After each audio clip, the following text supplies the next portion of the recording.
Hey guys, what's up? It is a beautiful morning here in Raleigh, North Carolina. So I have a little something to show everyone. I went to the Ducati dealership this past weekend, and I might have traded in the Hypermotard.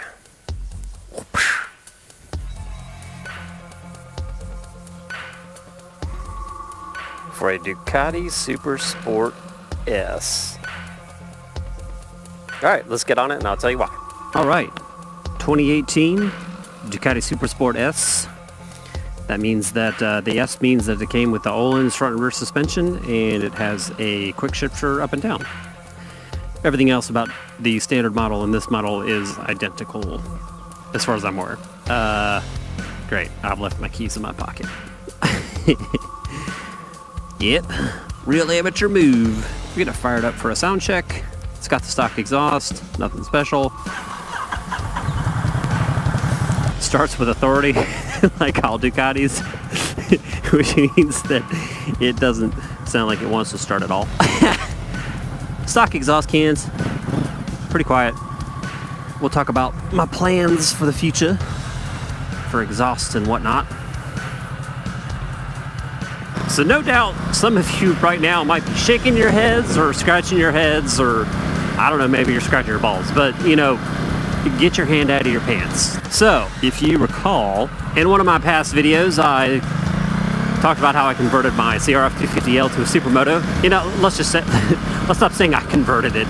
Convert is when you take an actual dirt bike and go through the process of making it a street bike. What I did was just put different wheels and tires on. It's not really a conversion, but growing old, waiting for lights to change. Yeah, so all practicality aside, or whatever, practice speak, or technicality, that's the word I'm looking for. All the technicality aside, I just put street tires and wheels on my CRF 250L. It's now a Supermoto-ish, which sort of, you know, overlap the Hypermotard. The Hypermotard is nothing but a very large Supermoto. Large meaning weight, maybe power. It's 100-some horsepower.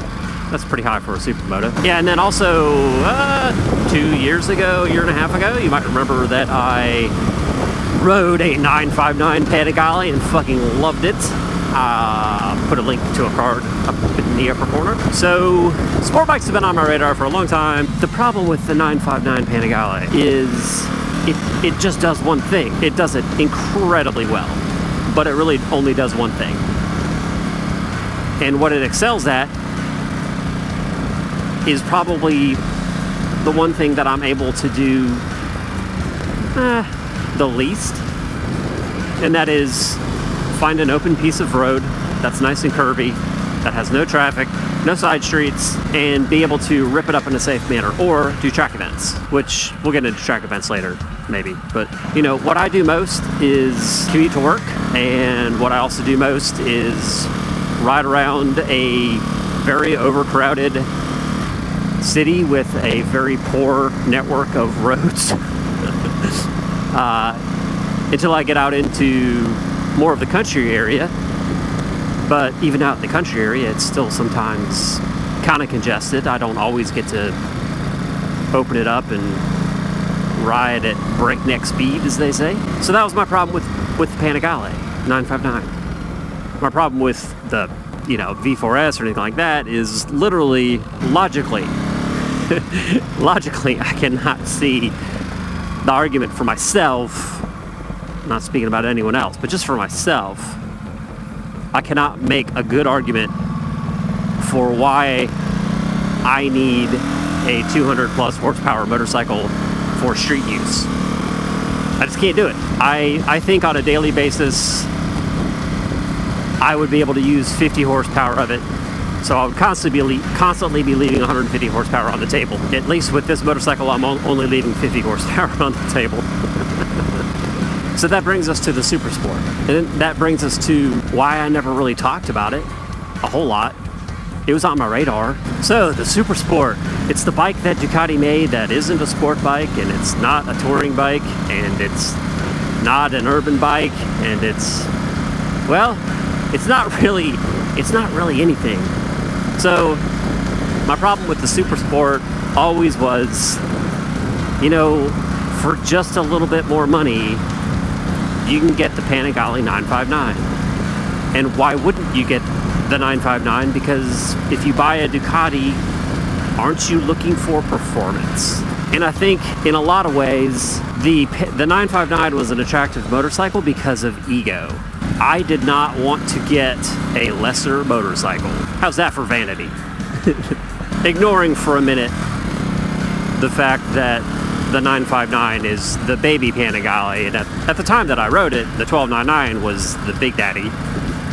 Now it's the V4 or V4S, V4 Limited, or whatever, every designation under the sun. But yeah, I really had to think about what it was that I wanted in a motorcycle. I wanted something a little sportier. This ticks that box. But I wanted a motorcycle that would do more things than just one thing. I think this ticks that box too. I mean, you can get bags for it. You can get taller windscreens for it. People tour on these. Light touring, I guess. Although I suppose, you know, if you're hardcore and have a back made of steel, you know, you could ride big miles on these. Hey, maybe I'll try it one day. But yeah, I really had to do some thinking and let go of the ego. You know, if we ride what we think our friends want us to ride, I can't imagine the chaos that would cause. I mean, that happens already so much. When guys go to get a new bike and they let their friends pressure them into, man, just start on a 1000 cc. It'll be fine. Or they talk them into going with a 600 race replica for a first bike, and then, you know, they're all surprised and bummed when he wrecks it trying to follow them through corners. Anyhow, that's sort of a mini rant, or a mini sidebar. Can you have sidebars in a motovlog? No. Okay. Also, another reason, and actually this isn't specific to this motorcycle. I think any Ducati from 2018 or 2019 that I'd gotten on and ridden after riding my 2013 Ducati Hypermotard to the dealership, I think I would have walked out of there with anything. I mean, you never know sometimes how to put things in perspective. And it wasn't until I rode this that the fuel mapping on my 2013 Ducati Hypermotard became really clear that fuel mapping is complete and absolute utter fucking bullshit garbage. I never realized how much of it I was actually just, you know, essentially riding around. In other words, like, I would intentionally, you know, shift up if I was going to be going slow enough that the RPM range would be in the garbage zone, or I would rev it higher to get it above the garbage zone. Like, just how many problems you're able to adapt to and sort of ignore until you can't ignore it any longer. And that's what riding this bike was. It was sort of like it put up, or it tore down that covering of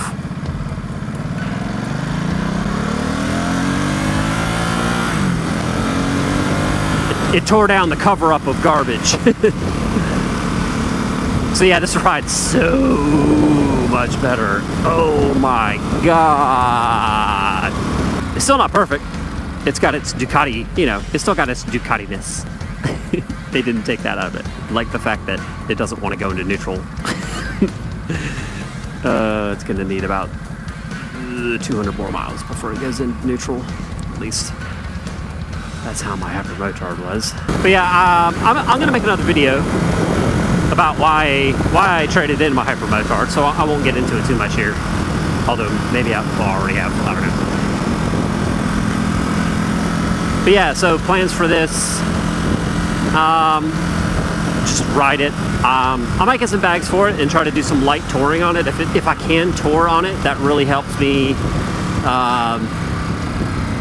It helps me with the decision of what do I do with my Victory cross country, because right now I don't really ride it a whole lot.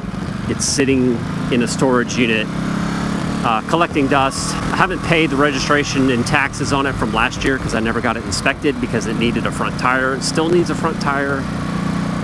And, you know, it's just basically like, why do I want to spend the money on it when I'm not going to ride it?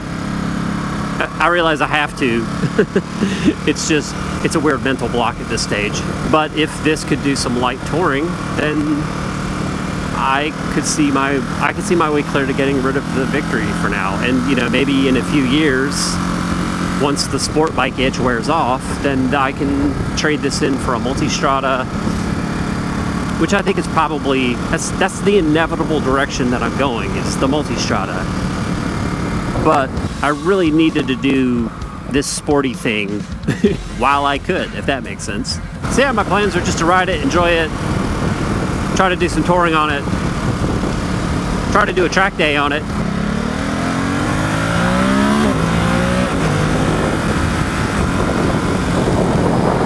I love that quick shifter. So I think that's going to do it for me, guys. If you have any questions, please put them down in the comment section below. As always, y'all have been awesome. I have just been riding this motorcycle.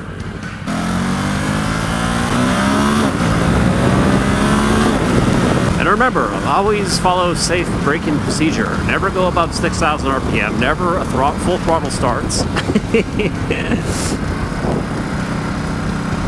I believe in hard braking, even if it's a Ducati. Sorry, cue the comment section. Oh my god, but the disc patrolman valve system needs more time to brake it. Oh my god. Look, it's all just a mechanical system. It'll be fine. You can brake in your Ducati any way that you want to. I mean, it's not like I took it all the way to red line. I mean, come on. So yeah, thanks for taking this ride with me.